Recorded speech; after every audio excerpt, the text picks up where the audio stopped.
Hello there. I just thought I would share with you a little planting scheme that's come together really beautifully over the last couple of days. Don't normally share an awful lot of my work when I do things like this, so it's about time that you got a little bit to know about what I do in my day-to-day work life.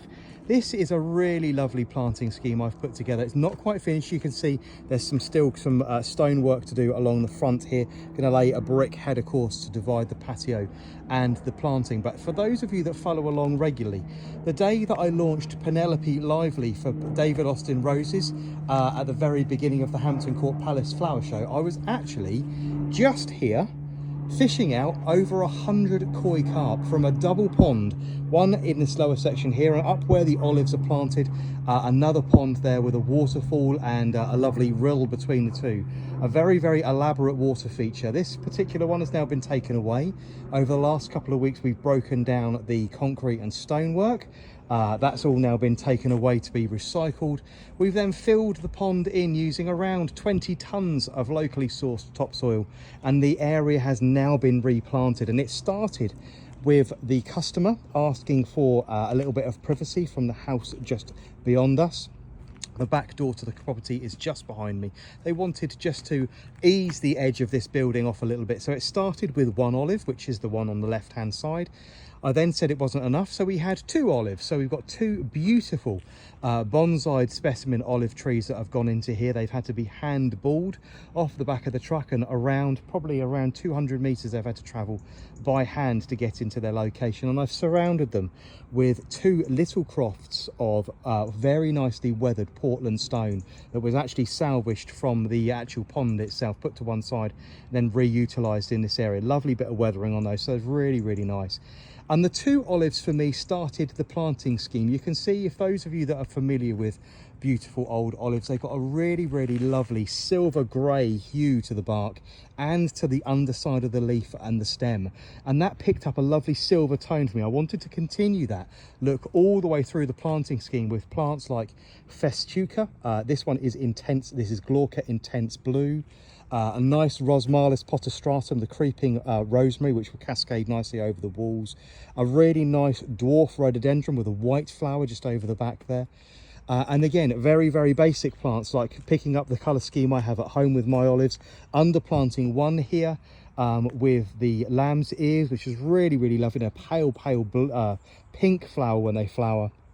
Again, I'm completely obsessed at the moment with the lilac squirrel, the fluffy pink one that just there, which I really love.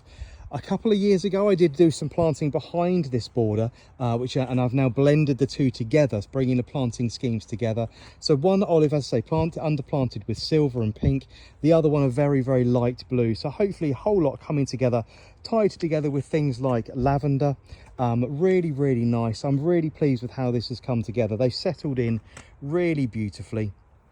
I'm going to actually, it's not something I normally do, but I'm going to publish the entire planting list for this one onto the comment section below when I actually get round to posting these.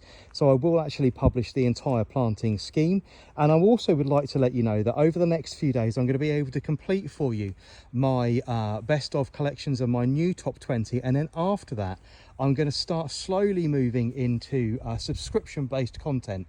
So all the content will continue to be free for the rest of this year. This 2023's Rose content will be free for you. But after that, I'm going to be moving into a subscription-based content to bring you much more high-quality content, a little bit more exactly. You can request stuff that you want to know. If there's a planting scheme you want to put together, you can obviously pay into the subscription fee scheme. But what I wanted to do is just complete this year and share this planting scheme with you. You can see it's really nice. I'm really pleased, even so far as these lovely little Thuya whipcord are really sweet. Had these at home for a couple of years, not been able to get hold of these, but now really popular. Whole planting scheme coming together really well. Obviously you need a little bit of water, so we're going to do that now. But let me know down in the comment section what you think of this nice planting scheme, whether this is something you'd have at home. The whole area, is once it's been finished, has now been dressed off with eco-sustainable solutions eco mix. Now it's actually a soil conditioner and soil improver, but I use it in an area like this when the soil has been relatively unused for a long time. Obviously a lot of fresh media come back in here, no idea of its quality, so giving it plenty of organic matter. Fully expecting this to drop down in level quite a lot over the next year or so as the actual soil itself settles down, and then over the top we'll actually put a bark mulch in the next couple of years just to finish it off. But I say, once this brick skirting is done all the way around the front and the paving is cleared up, that's come together really, really nice. So do let me know in this comment section below what you think of that.